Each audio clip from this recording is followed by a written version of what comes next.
I'm Cadence Debuse, and this is Busybody Podcast. Today I'm joined by Christine Yu and the author of her book, Up to Speed. It is the groundbreaking science of women athletes. It's a really important read for anyone who has pursued any athletic endeavor, whether it's just jogging around your block or if you were ever on team sports, and certainly if you have children entering team sports. It's a really great read. It's a wonderful mixture of personal anecdote and science around women athletes, and there's some amazing stories which we get into today. Hope you enjoy it. So if you want to introduce yourself, and what do you call yourself? I'm Christine Yu. I'm a freelance journalist covering sports and science and health, and I'm the author of the book Up to Speed, the groundbreaking science of women athletes. And I live in New York, in Brooklyn, with my family. Very nice. Thank you. I have all these notes. I literally just covered your book with underlines and notes and things and many exclamation points. That's like my love language, like all the tabs and notes. Like it like warms my heart when I see Totally annotated like that. First of all, I just think it's such a important and feels really timely just where we are right now with, kind of what's happened with women's professional soccer and just kind of Serena Williams. There's just been a lot of all the things around gymnastics. There's been so many athletes, I feel like, in the last 1 to 5 years, really speaking about what it's like to be a competing female athlete at the professional level. But also probably definitely with COVID and everything, just more and more people have taken up, kettlebells sold out and running groups. And I was just reading some article that it's much harder to get into races in New York City now because there's just so many more people. And and certainly I feel like the population is more educated, for better or worse, about, things that they can be doing to better their body. Worse in terms of like the Huberman effect, better in terms of just these kinds of the kind of studies that you're talking about in your book happening at all. But I want to start with kind of I wanted to start with the quote from the beginning of your book from Billie Jean King, which was a beautiful quote, and I see why you put it in the beginning. She says, "Everyone thinks women should be thrilled when we get crumbs, and I want women to have the cake, the icing, and the cherry on top too."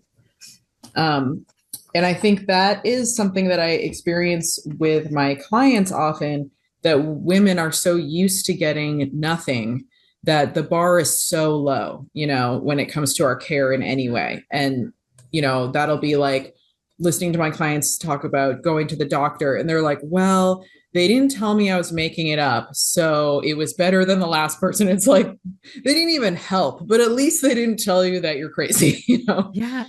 I mean, to your point, right? The bar is so low. We're so used to having our experiences, our pain, everything dismissed. It's like, oh my gosh, there's like running short, right. Whatever, like one pair of soccer goalie gloves that are made for girls. Like, oh my gosh, like I can now get these gloves or whatever that they're made for me. And we're just so used to just being like happy, right? With anything, and particularly in sports and, within that kind of physical activity, physical fitness arena, which is so male dominated. That's what it always has been. And we always, I don't know, at least for me, I'll speak from my experience. Like, it's always felt like you're kind of like encroaching in this territory. Like, right. I shouldn't be here.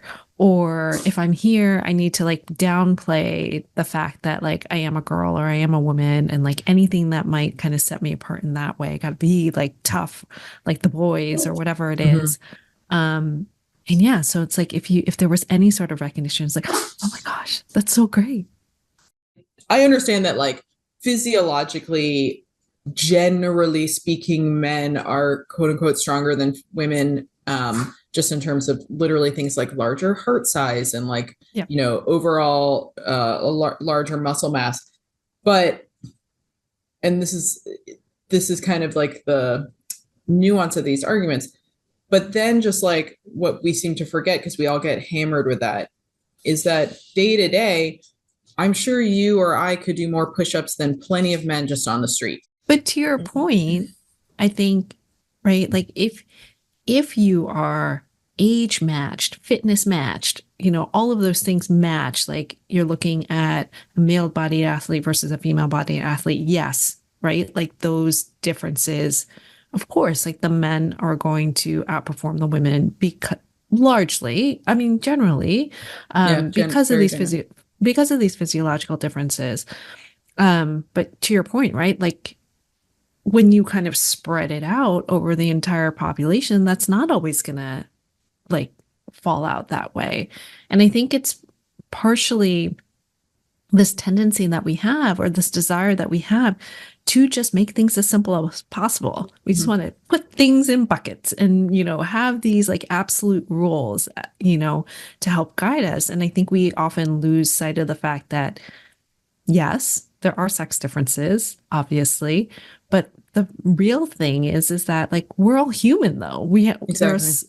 There's so many more commonalities than and overlap than there are necessarily like stark differences. And I think that that's the piece that we really just haven't investigated a lot, right? Like if you think about exercise science and sports science research, majority of that research is done on young college age men, mostly in higher education institutions. So generally of a certain class, probably generally of a certain race, residing in Western countries for the most part. So that's like a pretty Yeah, that's a specific, very specific and small group, actually. yeah, right. And if you think about it, then, there's a whole lot of other people that we haven't really studied yet. And so we haven't really examined, you know, what what is the extent of those differences between male and female bodies, or what is the extent of the overlap? Like we just don't know kind of the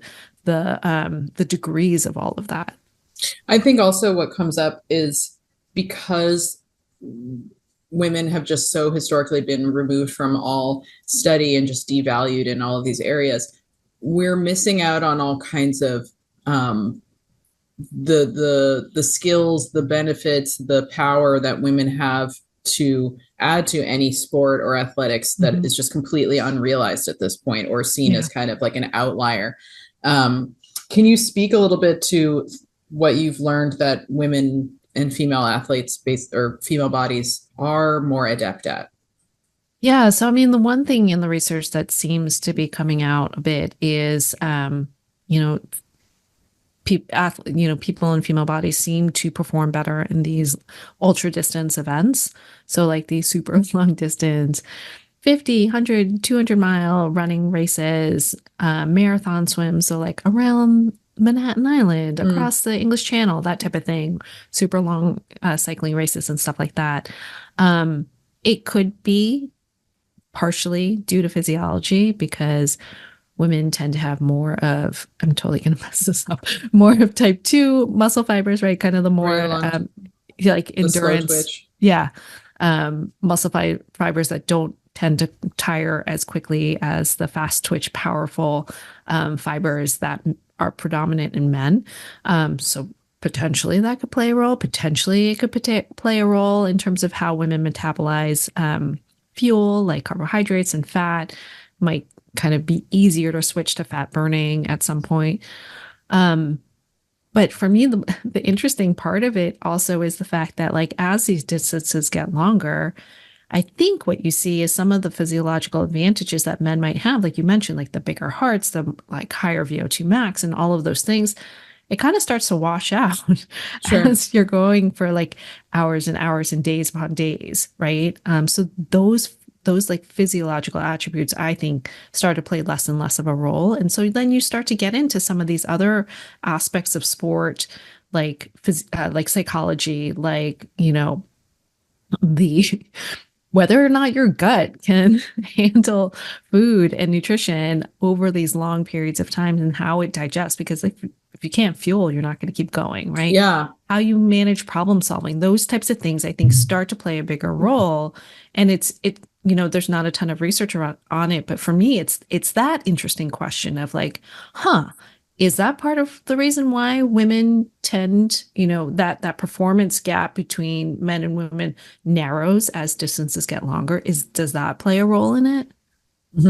I think that's fascinating. The part particularly about how women seem to be able to switch between fuel sources Yeah. more easily from carbohydrate to fat, burning our own body fat versus taking in carbohydrate like gels and Yeah. the orange slice or whatever. Whereas male bodies struggle to burn fat at those long distances and need more of that carbohydrate fuel, and then that just ups the incidences of having gut issues, or Yeah. they're literally out there digesting, whereas the female athlete just doesn't need to do that. And but when they do, they can like switch right over, take that carbohydrate in, and then go back to fat burning. I thought that was so interesting, and just like, who knows, if we were valued more, like all the different kinds of gels that might come out for us Yeah. based on us like having more distance between needing snacks or something.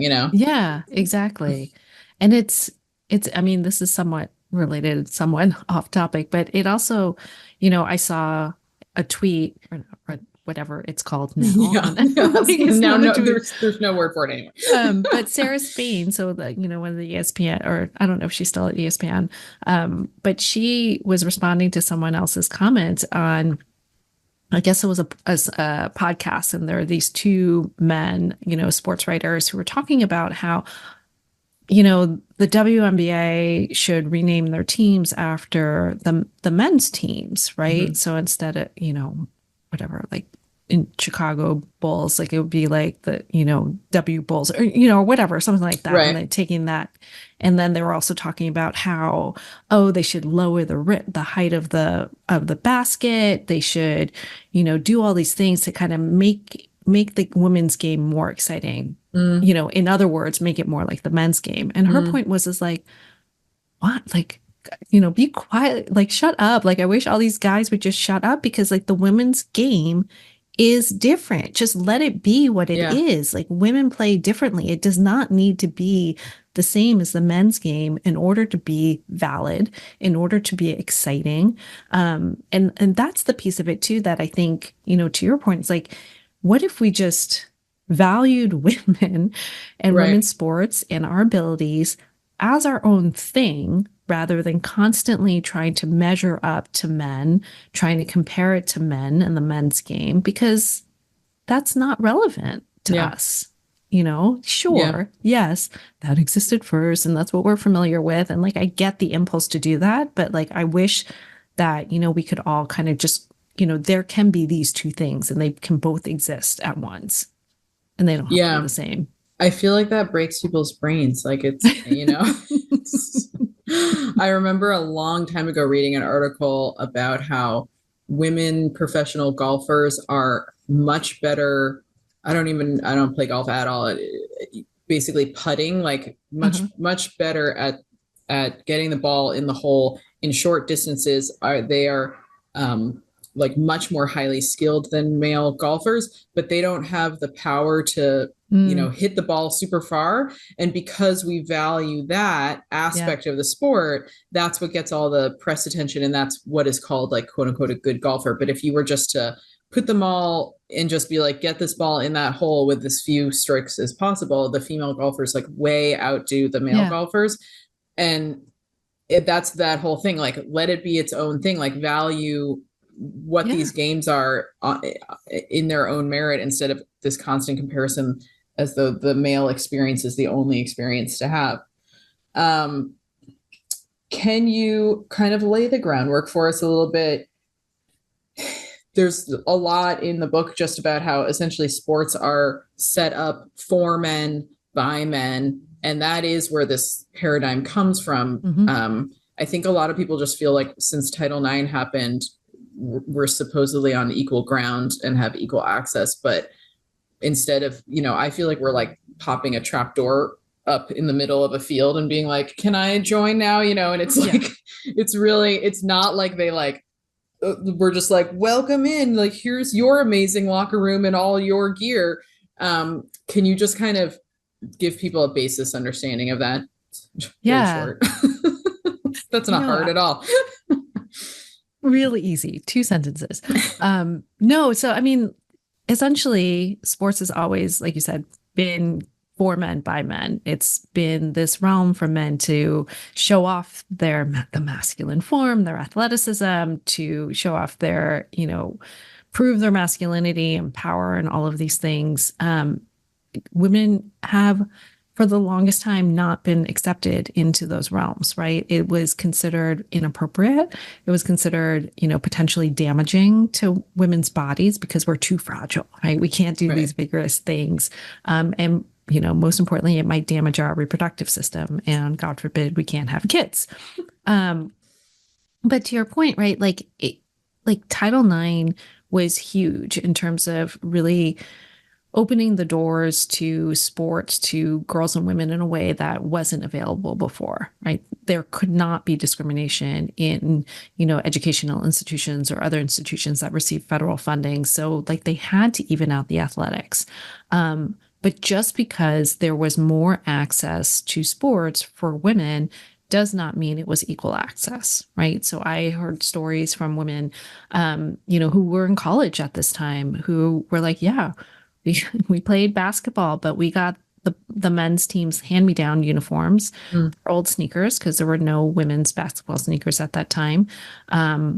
We got kicked off the court all the time so that the men could practice instead of us. And, they had crappy hours for when they had access to the court, like those types of things, which, might not seem like that big of a deal, but it It is, right? adds up. Yeah, it affects your ability to actually take your sport seriously and to feel like you are taken seriously as an athlete in all of this. And so, we still see vestiges of this, even today. When you think about the fact that, right, the US women's national team had to fight this huge case around gender discrimination in order to equalize their pay. And it's only been recently, only in these last couple of years where they now have an equal contract with the men, even despite the fact that they were so successful. They've Right. won 4 World Cups and, the men have won what, 0? Right. So it's all of these things and like that again add up. And I think it's easy to lose sight of the fact that it's only been recent that women have been allowed into the athletic arena, that we've started to have some research around women, female athlete health and performance, and that frankly that we've had gear too to be able to support us in to do these activities that we want to do. Yeah, can you speak to the gear? Because that's also a place that is very relevant just for everyone. I was like my hair like exploding off of my head with just that there it's so recent that there's been actually a women's running shoe. The whole we need to talk about the whole thing about women's bike seats that That's I've been terrible. like repeating that story to everybody. I'm like, guess what, everyone? It is possible for women's bike seats to exist and for it to be comfortable. We've all been hoodwinked. When I was writing, my husband read like first drafts of all this stuff, and I would just hear him read this chapter, and he'd just be like, "Oh my god!" Yeah, like constantly, like, "Oh yeah, my god!" yeah. It's like this is ridiculous. Let's Um, start. yeah, Let's start small, at small-ish, and just. I feel like tell us about Shrink It and Pink It, and I yeah, just want to say, um, just from the lay person's perspective, I think a lot of people don't understand, like, when it comes to gear, when it comes to something, it's not the same as like, well, basically any gear is something that supposedly is designed around your body. So mhm, even a backpack, yeah, there are women's backpacking backpacks, and they ideally someone should have studied the female body and figured out how weight is best distributed in a backpack. And if you are lucky enough to actually get something designed for a female body, you will notice the difference. yeah, Versus literally making a smaller size or a pink size or something, some other, as you often noted in this, some kind of silly accessory to it that makes yeah. it somehow like it has a zipper on it. So now it's for women. Yeah. I mean, back to the point of the fact that, like, men have always been the ones, like the predominant athletes and active people, right? So, the brands and manufacturers were constantly, I mean, that's who they were creating gear for. Right. And then, at some point, they figured out, like, oh, wait, there are, women are starting to become active. And this was largely like in the late 70s for the most part, and into the 80s and 90s. They're like, oh, there's a market here. So, yeah, we should probably make some stuff for these women too and sell to them.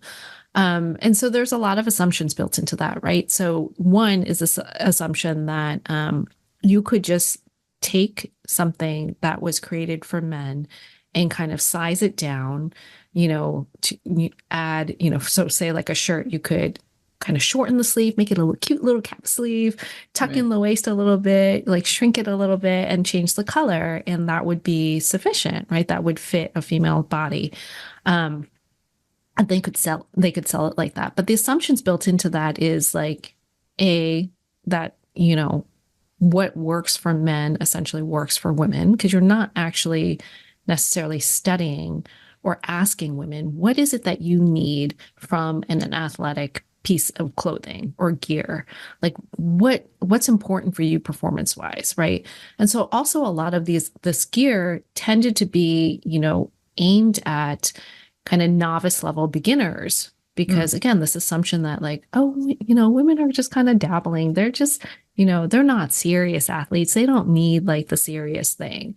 And a good example of this, I think, is when we started to see women specific skis come out. And I Mm. remember this growing up like in the 80s and early 90s. You'd have these women specific skis and it was be like some cool butterfly print on it and it was Mm-hmm. Mm-hmm. purple and whatever. But, it kind of topped out at a certain level, in Mm. terms of what that ski was able to do. So it was, ostensibly lighter because, women are less heavy than men. And so, it's, if the ski was too heavy, it'd be harder to turn and stuff like that. But you do need a certain amount of stiffness in the skis, like Sure. if you are riding more advanced terrain. So it's kind of, someone had told me is you're kind of sandbagging women from the start, and by giving Mm-hmm. them this ski that tops out at a certain ability level, and you're just assuming that they don't need something more advanced. Um, and so this kind of like went on for a very long time. And, it's, talk about backpacks, right? Like, I've heard from women, so many women, that like the way that the backpacks are cut, it doesn't really account for the fact that they're, we have breasts, and Yeah. how that fits and how that carries and how that rubs and potentially chafes against the sides of our bodies and all of that. And so there's a lot of, again, just assumptions. And I think it was in part a shortcut for a lot of companies because, why reinvent? It takes a lot of time and money, right, to do research and development, do product development. So why reinvent the wheel? Um, because again, this idea that what works for men should just work for women. Why would there be any Mm-hmm. differences in that respect? But yeah, it blew my mind that despite the crazy popularity of soccer among girls and women, that there wasn't a women's specific soccer shoe developed until 2020. Yeah. um, and it's mind-boggling to me. I mean, this is like one of the biggest sports on the planet. But women's feet are different than men's feet. Like anatomically, like tend to have a wider forefoot, a narrower heel. And so what I'd hear from people is that, when they wore a men's shoe, they would often have to, kind of compromise between getting a bigger size so it would fit their forefoot and risk kind of their heel slipping out and getting blisters or whatever it is, or getting a smaller size shoe so it fit in the heel, but then the front of their foot is Squished. Yeah. squashed. But they would talk to me about like, having to shave down studs at certain points because of the pressure points on their foot. Like essentially like, Jerry rigging jerry it. rigging this thing with like duct tape and all of these things to make it fit. And if you think about it, right, it's like the foot is that's so important in the sport, and it makes such a big deal in terms of fatigue and potential injury and just performance. And like, why wouldn't we think about creating a woman's specific shoe? I mean, there are technically unisex shoes, but that's essentially still a shoe that's made to fit a man's foot. It's Yeah, not like that's they split the difference. the technical aspects is, from what I understand, a shoe company has a last, which is basically like the skeleton of the shoe, and that Yeah. is built. That's like it's one last for every kind of shoe that they make, and it's built basically on the specifications of a male foot and the way male bodies balance weight. And then when they make the quote unquote women's shoe, they just make a smaller version of that. Yeah. So it is asking a company to create an entirely new last, but obviously then, oh my Costs God, they can money. figure it out. Yeah, but yeah, it costs money. Um, does that mean that women, like professional women's teams, didn't have a shoe for them until 2020? Yeah, they Oh didn't. my God. And and it's also back to what we were talking about in the beginning. It's one of these things where it's like, they are getting shoes from whatever brand is sponsoring their I was club or about to their say, team. that's wild. They're literally getting sponsored and they're Yeah, getting sponsored with a male shoe but then it's like, well, you don't want to say anything about it. You don't want because to they need risk the losing money. your sponsorship. You don't want to risk being like seeming ungrateful because you're getting these shoes, Right. right? Like, so you don't say anything. So you sit there in the corner and you shave down your studs and you like duct tape your feet, whatever it is. And that's kind of the same thing that happened with the bike seats as well. So, again, um, for a long time, the bike saddle was designed more specifically to fit a men's kind of seat and genital region. They had created, they went through all of the science and design to create a male specific bike seat because there were reports that, riding in a saddle for a really long time could cause erectile dysfunction. And again, it's like, oh my gosh, all the alarms, we got to fix this, right? But the way that the saddle was created, for women, what they ended up doing is the same thing. They just made it wider. And so the men's saddle had like a cutout in the middle, right? So it would relieve pressure on the men's groin. But they did the same thing just for the women's. They just made everything bigger and wider. But that actually caused a whole lot of problems for women because it ended up creating like all of this swelling and edema and, the labia and builds up of scar tissue and just made riding really uncomfortable. And it's resulted in, women having to go have plastic surgery to remove all this excess scar tissue so that they continue to ride. And these are women who are riding on the pro Peloton, right? Yeah. But again, it's this idea that like they were sponsored by these companies. Just for clarity for everyone, the Pro Peloton is a bike race. Yeah. So Not like just the home Peloton. sorry. Yes, the professional, Everyone's road throwing their cyclists. Pelotons out the window. They're like, what? The professional road cyclists, who are again riding these like really super long road races, generally in Europe. But they wouldn't tell the companies because they're like, because there's this culture of like suffering in cycling, right? Like, of course it's going to hurt. It's cycling. It's not going to be comfortable. Like, what do you expect? That type of thing. But also because like this idea that like, well, like, it's embarrassing. I don't want to tell anyone about this, but then it's also, but you're risking seeming like you're ungrateful and you're complaining. And so finally, when someone kind of got wind of this, one of these athletes talking, Allison Tetrick, it got back to her sponsor at Specialized and they're like, what?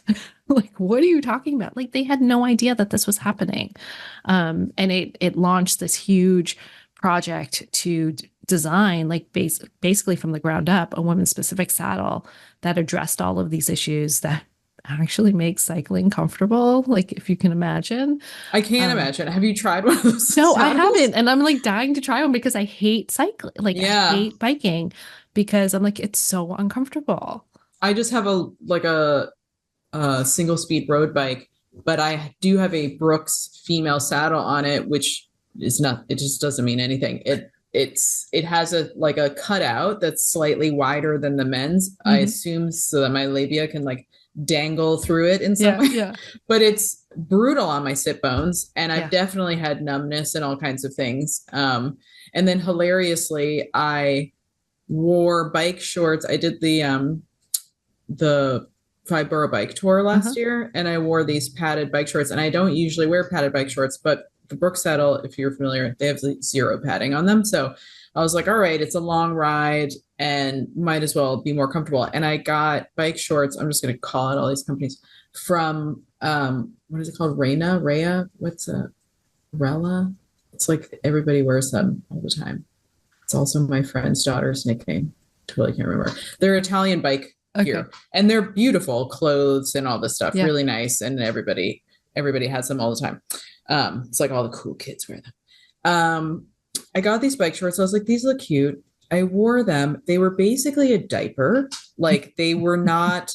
And I don't know why I didn't read the reviews because I usually do, but I just was like, oh, I've always loved everything I've ever got from them. Click, they were like Yeah. on sale Yeah. color, click. I was so uncomfortable on that ride. I kept having to like lift off my seat just like the whole time. Yeah. And then of course, when I read the reviews, everybody was like, have you never met a woman? Like everyone was just like, do you not understand what women's anatomy is? Like, Well, yeah, right? and I could tell it was clearly the men's shorts and they just added more padding, just thinking, oh, I guess vaginas are delicate. So let's just pad every single Everything. spot. And it was like, so now instead I'm like basically biking with like a, Yeah. just a That's terrible. foam wedge in my crotch, like I was just like, how is this comfortable? Oh, that's terrible. Yeah, I'm desperate to order one of those Specialized. Literally, it's Specialized is the company, right? They're the Yeah. ones that did the Yeah. yeah. I'm so curious because just the idea that biking could be comfortable. Yeah. There's a recent article that just came out in Bicycling magazine that talks all about this, Neat. even more in depth and kind of the issues that people have had. It's a really great piece, and I think people should read it. Writing that down. We can put that in the show notes. I mean, that's all of this just leads me to just think again and again how I think what men, maybe you've probably like seen this meme or whatever, people will argue again, like, oh, women have equal access or whatever it is. And if women can't run as fast or hit as hard, it's just because of our physiology. But the meme is like a man and a woman at the start of a sprint race, and they're like, what, we're both on the same, we have the equal access, but the woman has like all this like debris basically in front of her that she's gonna have to jump over. Yeah. And I'm always just like, maybe someone like Serena Williams could have been even more amazing. Yeah. If she hadn't, I had to fight through all the things that I'm sure she has had to fight through, of just everything you're talking about, getting kicked off, not being taken seriously, not having the right gear, having to be just fight to be heard at all these levels. And I think since women are already trained to be self-effacing and like, I don't want to take up too much space and I don't want people to think I'm being aggressive or like when you're being competitive, it's the opposite of all of that. You have to be completely self-focused. You have to be super aggressive. You have to take up space. You have to just like, completely advocate for yourself. And so I'm just like, maybe in another 20 years, like if we can continue to remove these boundaries, we'll really see female athletes just exploding in ways that we could never have imagined, because all of that stuff adds up. Every time someone laughs at you, every time you're literally using gear, you're using skis that don't allow you to do what your friend is doing, and you're thinking, oh, I guess I'm kind of a crappy skier, but it turns out you're literally on skis that are actually handicapping you, like actually making it harder for you to just hit the same moguls or whatever. Yeah, exactly. Yeah. And I mean, if you think about the fact that like men's sports too have had just such a longer runway to get where they are right now versus women's sports, like we said, like it's really only been in the last 50 years for the most part. And yet there is this expectation that like women's leagues, women's teams or whatever need to be at the same level as the men. I'm like, but you've had this like such a huge advantage going into this. Like it really is not fair to compare the two at all. I was watching the women's soccer teams last year. I don't follow enough sports to even really know all the names of all the things. I want to call it the playoffs, but it's not the playoffs. But when they're all when they're all against each other and they're all getting eliminated. Uh-huh. And I was watching with my partner who used to play soccer, all through high school and is super into soccer. And so he's kind of pointing out like what's great and what's not great and all these things. And it was obvious that some of these female teams were a bit rough and ready. Like they weren't as Sure. prepared.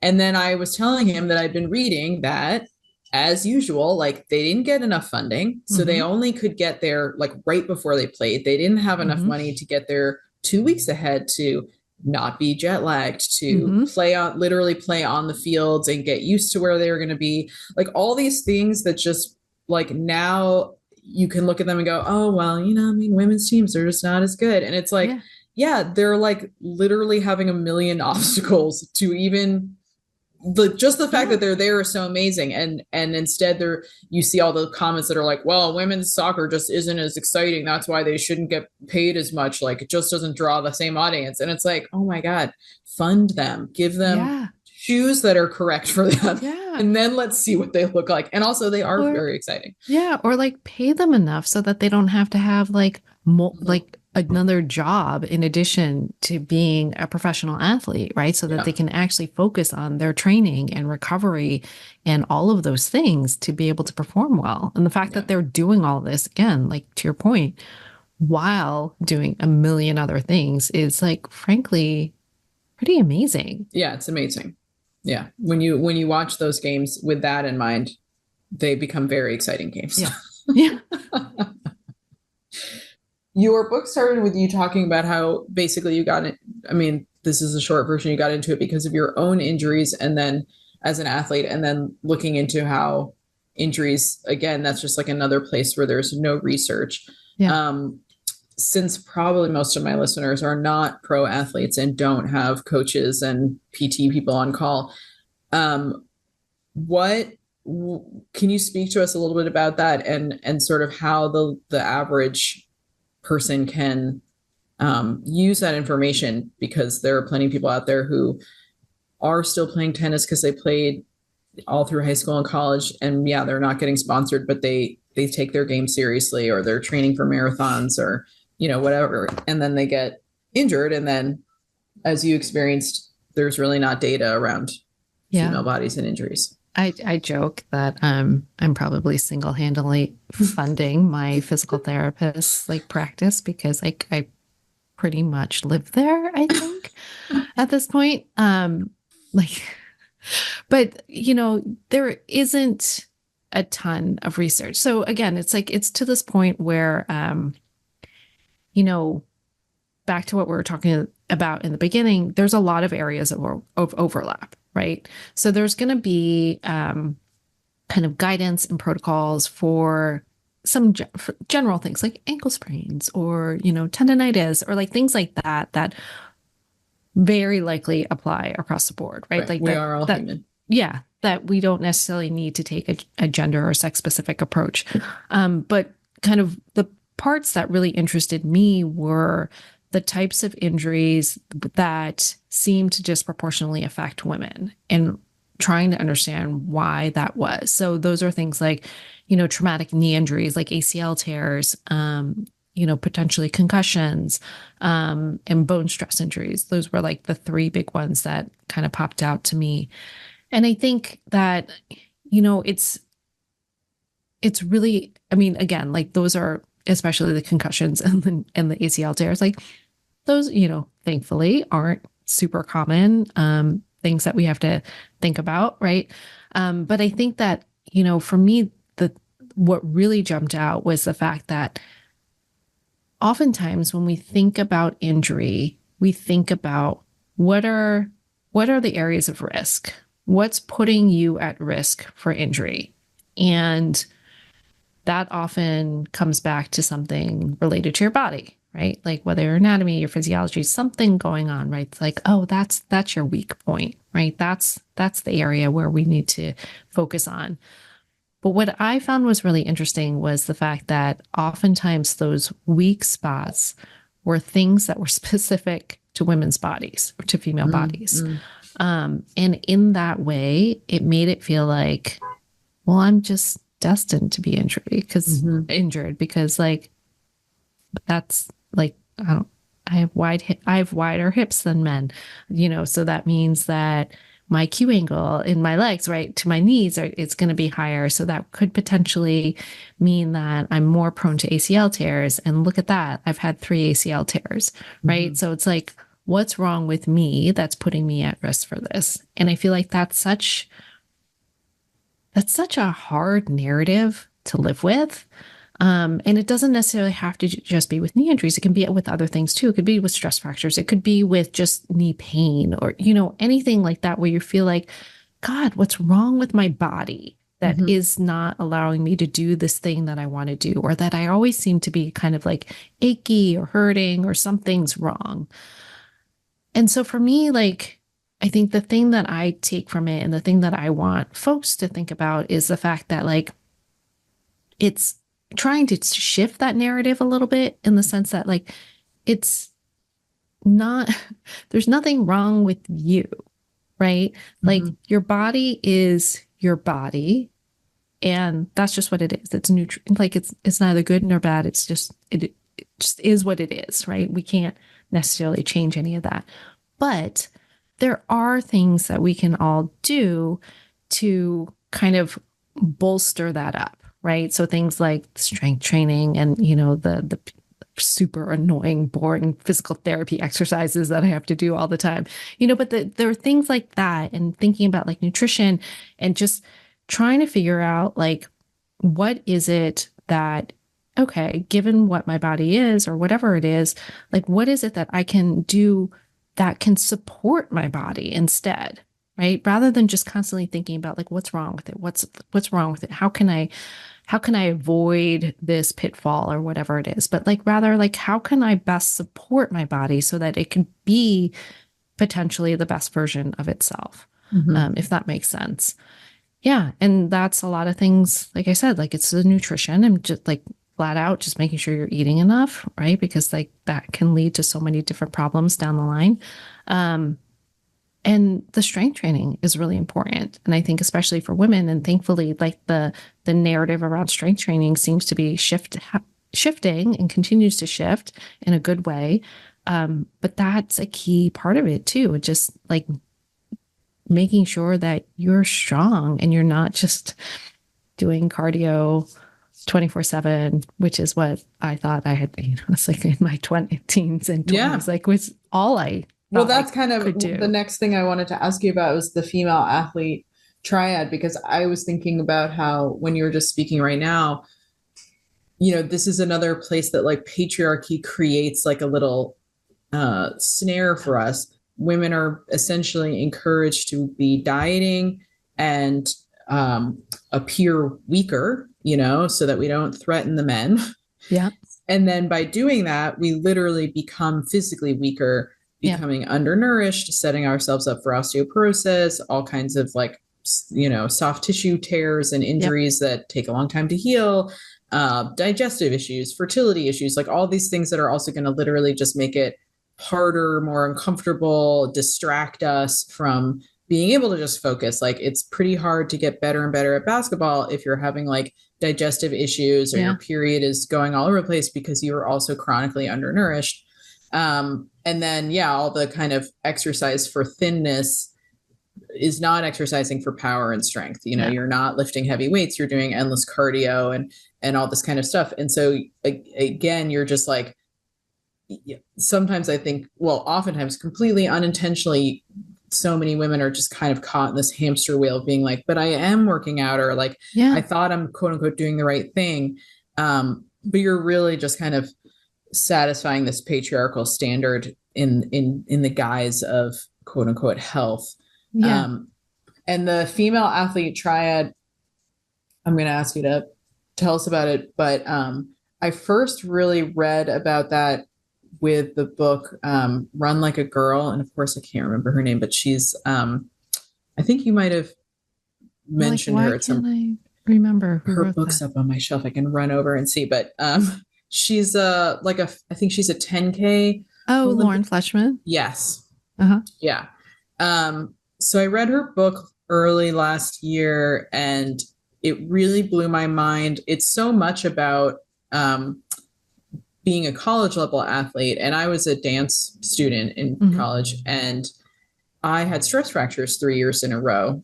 And in her book, she talks about this very thing kind of being chronically undernourished and Mm-hmm. overworked and having bad coaching and no one just explaining like truly resting and all stuff, but Mm-hmm. always pushing herself to get better and better with just Mm-hmm. like a zero idea of how to do that in a way that's going to not literally injure you.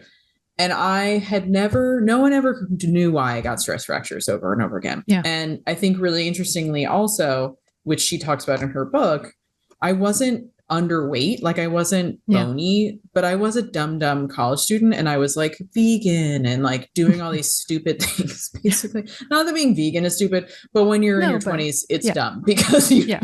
I didn't have access to a kitchen. So basically, I don't know what I was living on. Like it was not enough food. Um, and looking, it was like all of a sudden all the pieces fell into place and I was like, oh my God, Yeah. that's what was happening. I was just working really hard physically. I was dancing all the time and running because for some reason I thought I should also run. Yeah. And I was, yeah, like living on like who knows what, popsicles and toast or something because I was in college. Like I was just Yes. like an idiot.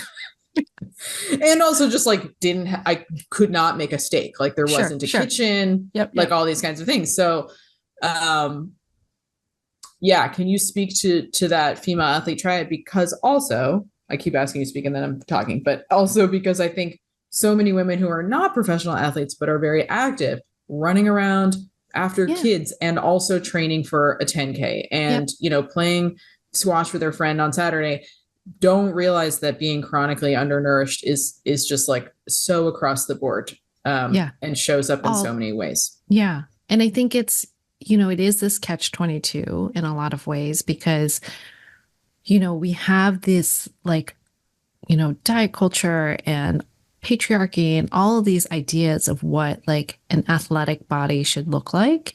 And that's very typically like thin and lean, right? And so this is the thing that we have in our head that we should be and should look like.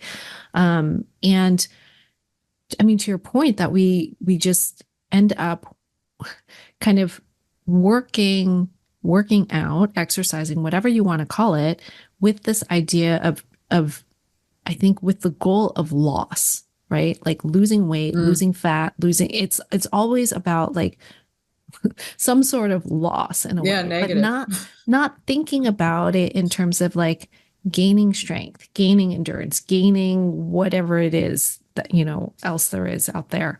And it's a really, I think, detrimental mindset to have because then that leads to this idea of underfueling, this idea of, just not feeding your body and seeing the value as being like, I need to lose weight versus I need to get strong and figuring out how to support my body in doing that. I mean, I think about the fact that like I read all of like the teen and the fitness magazines and whatever growing up, and the fact that Mm-hmm. like trying to survive on like, what was it, 1,200 calories, Yeah, 1,500 yeah. calories? Like that was the ideal Less than my dog, literally. amount, right? Like that was the ideal range of what you should Mm-hmm. be eating. I'm like, I think about that and that's just so bananas.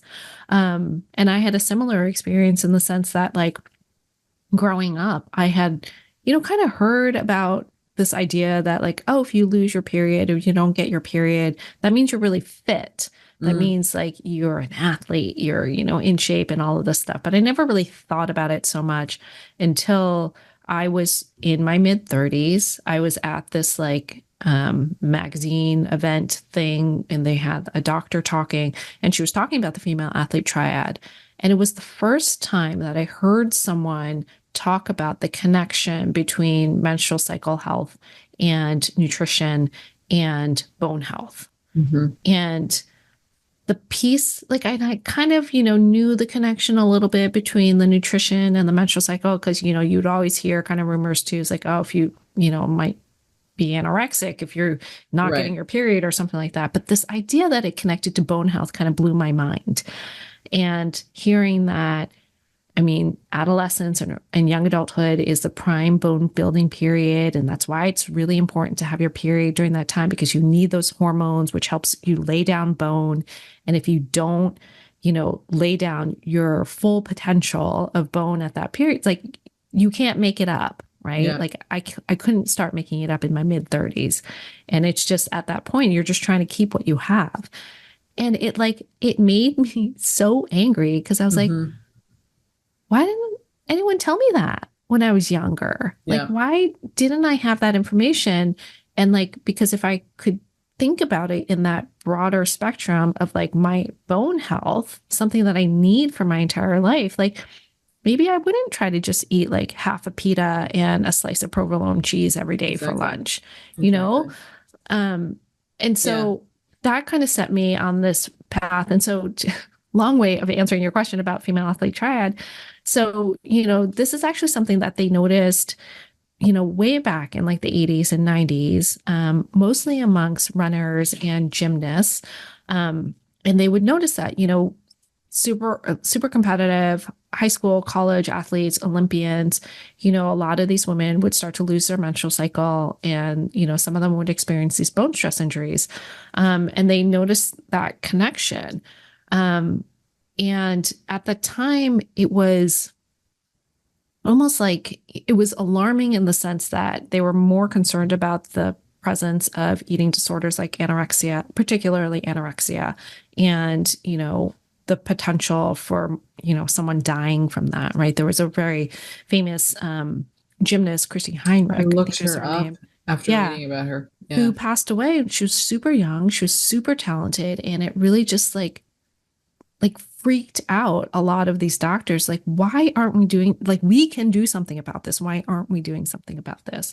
But I think also at that time, again, tying back to what we were talking about at the beginning, there's this idea that if you kind of called the alarm that there's this potential downside of exercising for women, we might lose our access to sport, which we fought so hard to gain, right? So there's like a little bit of tension there, I think, in terms of like, how do we sound the alarm without making it sound like exercise is bad?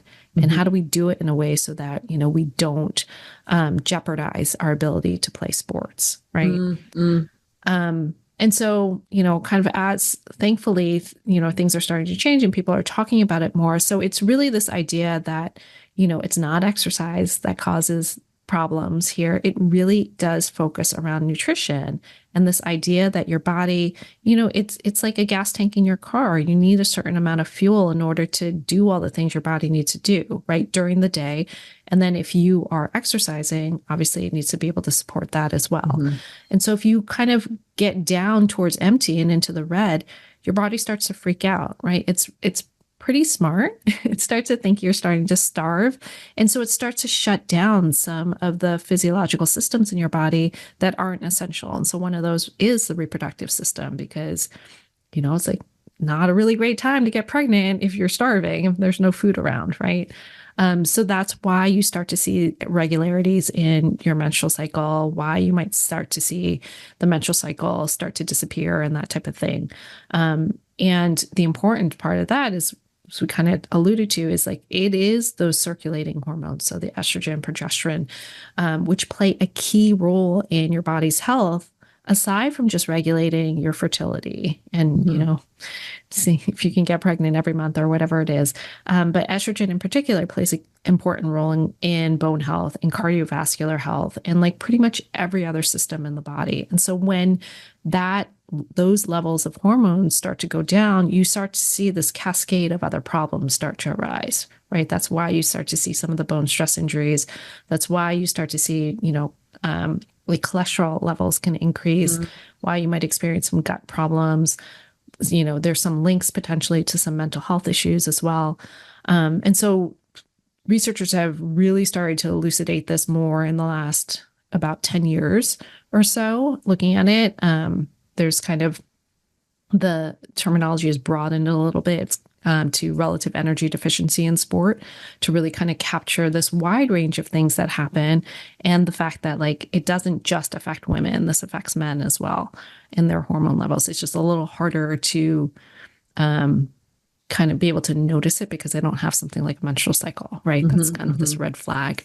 But yeah, it's just super important. And I think like, again, it's this idea that like, God, we've been told for so long to essentially starve ourselves and to keep ourselves small and to not feed ourselves. But like, what if we actually fed ourselves enough? Like, what what could we then accomplish? Exactly. And I think, and just before I forget the last point, I mean, you had mentioned, right? A lot of folks are just kind of recreational athletes or, parents or, other have a lot going on in their lives. And so it's also this idea that like you don't have to intentionally restrict your energy intake or the amount of food that you eat. This can happen unintentionally. It can happen when you increase the amount of training that you're doing, but your amount of food that you're eating isn't increasing in step. So like I know like I probably experienced this like when I, first started training for marathons way back a very long time ago. But like, it's like the amount of mileage I was running was so much more. I couldn't keep up with, I was hungry all the time. I couldn't keep up with eating that. But so it's like this unintentional kind of mismatch of energy. It could also be just something like you miss your meals, like you skip breakfast or you skip lunch because you're busy and you're running after your kids or you have to care for parents or whatever it is. So it can be this unintentional thing that happens, and it doesn't always have to manifest as a full-blown eating disorder like anorexia or bulimia. It doesn't have to manifest like as you don't have your period for months on end. There can be these subtle changes in your hormone levels and in your menstrual cycle that you might not even notice. So yeah, it's something that can happen unintentionally. It can happen to anyone. So just make sure you. Yeah, I can't agree more. And I think, especially because for a lot of people, that kind of unintentional undernourishment might be from literally what I was talking about from college onwards. Yeah. Like if you never really took time to like, I don't know, not everyone has seen a nutritionist in their life because why would they if they don't think they need that? And so I'm not saying everyone has to, but just if you kept a lot of those kind of disorganized habits or, you just moved right into a busy life and you're skipping lunch and you're this and that and you come home starving and you just don't think about it because you're like, well, whatever. And then I ate dinner. And I think people are so conditioned that if you have fat literally on your body, you're like, well, how could I be undernourished? I've got a muffin top or I have like whatever the thing is. And I think that's a place that just like the population as a whole needs a huge amount of education, that you can absolutely be under eating and still you can be straight up chubby and under eating. You can't tell just by looking at someone. Yeah. And that, as you also write about, plenty of professional athletes are struggling with disordered eating. And so our perspective that a very, very fit person is incredibly lean, that's not even accurate, because a lot of those athletes, and some of them are speaking out about this, should have more fat on their body, and that it has, their body basically doesn't have as much to do with their sport as it appears to, because they've been dieting on top of all of this training. Yeah. Or the fact that like there are certain times of the year, right, where their body is probably more lean and more cut, like right before the Olympics, or, that they're peaking at these times. Exactly. But that doesn't mean that their body looks like that all year round. Right. But that's when we see them. Those are the pictures that we see. I did a post earlier this year that was just like, you're going to put on weight because it's wintertime. Like that's what happens. Because I think about that with my own body. In the summer, I train much more. I'm outside, I'm running, I'm biking. My body looks different in the summer than the winter. It's not. And also I wouldn't be able to maintain that level as a non-sponsored athlete, right? I can't maintain that level all year round. So we all have these natural periods of like rest and recovery and kind of pushing, if that's how you want to, for the amateur athlete.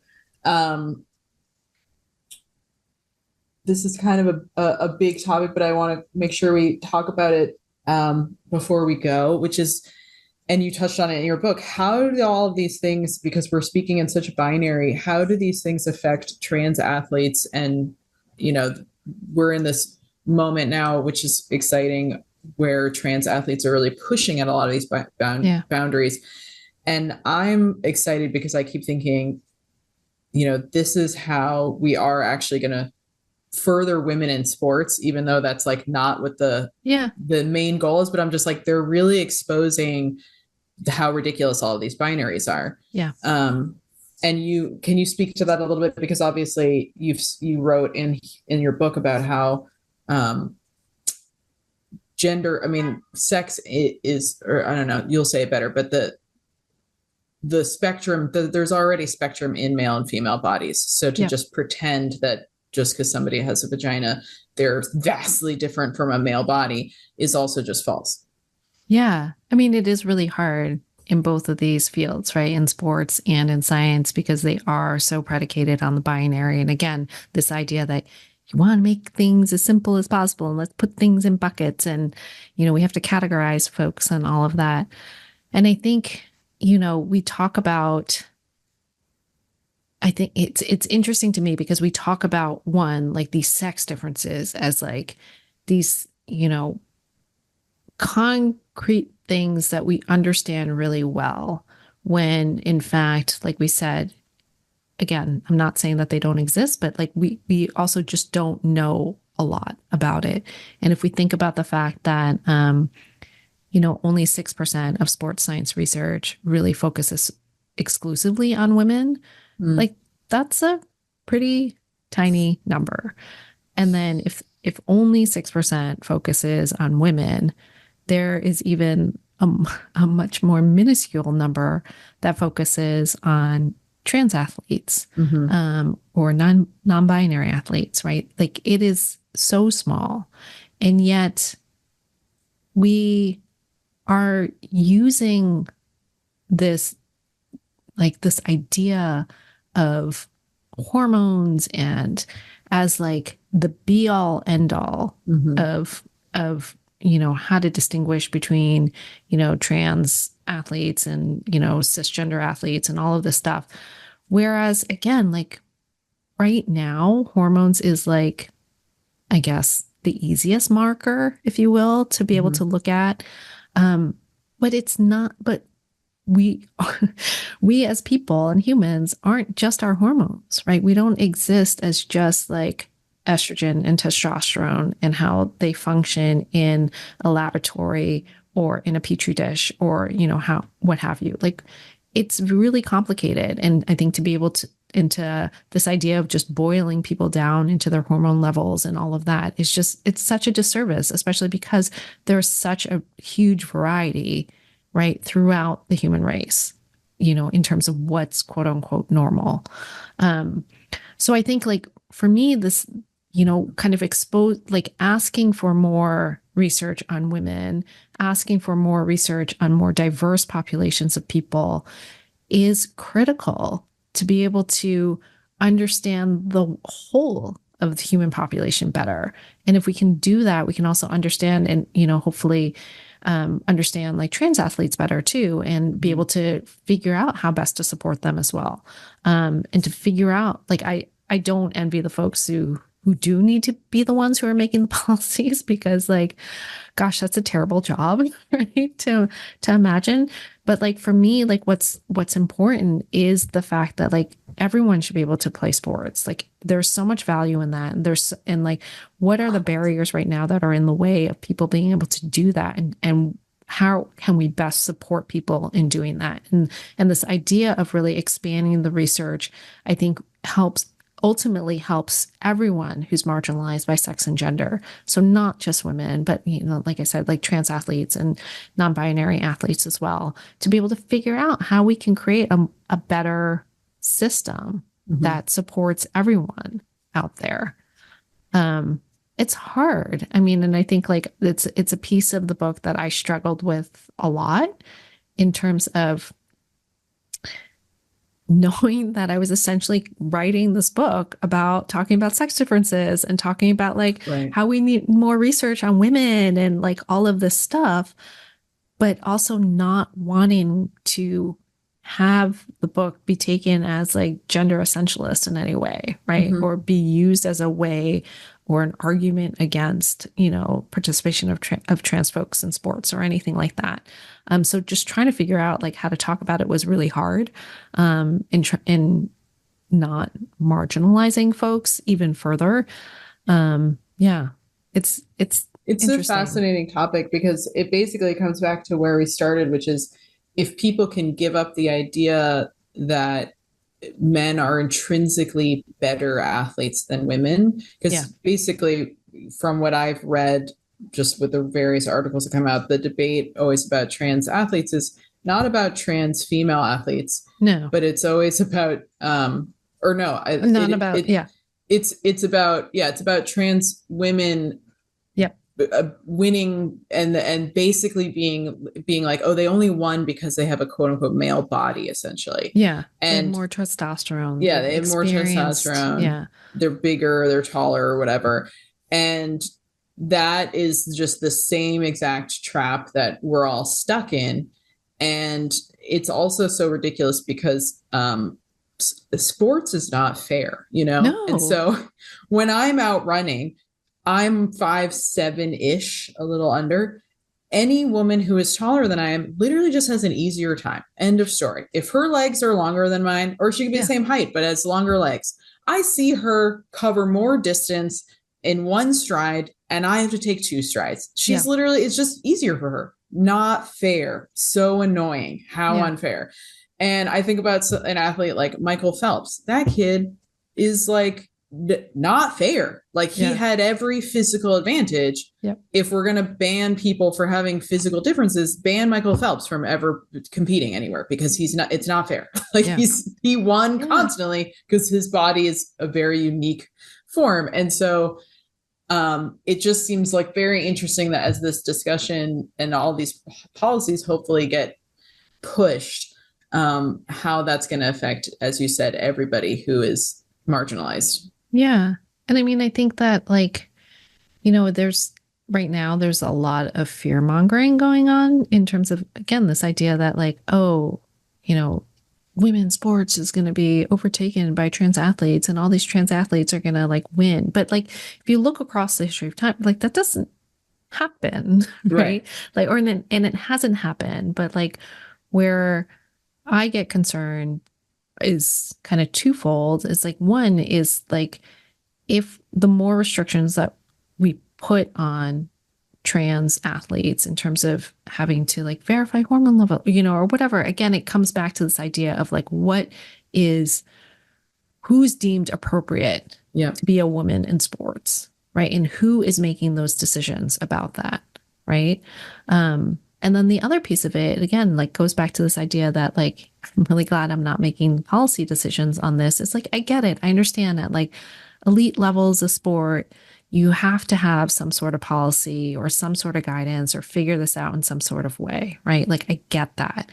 But what I want people also to bear in mind is that oftentimes that guidance then trickles down Right. throughout the system of sport and down to the grassroots levels and to the youth levels and the like. And so at what point, you know, there is that cost benefit, right? Like in terms of, are you cutting out youth athletes from being able to participate, keeping them from, you know, something that might be the only place where they feel like themselves Mm-hmm. in their bodies, and you know, just understanding like the mental health, you know, ramifications that a lot of trans folks face, right? And kind of Mm-hmm. higher suicide rates and like all of these things, right? But just understand like there are repercussions to all of these things, and like how, and again, I'm glad I'm not in the position to try to figure this out, but like how do we balance those two things?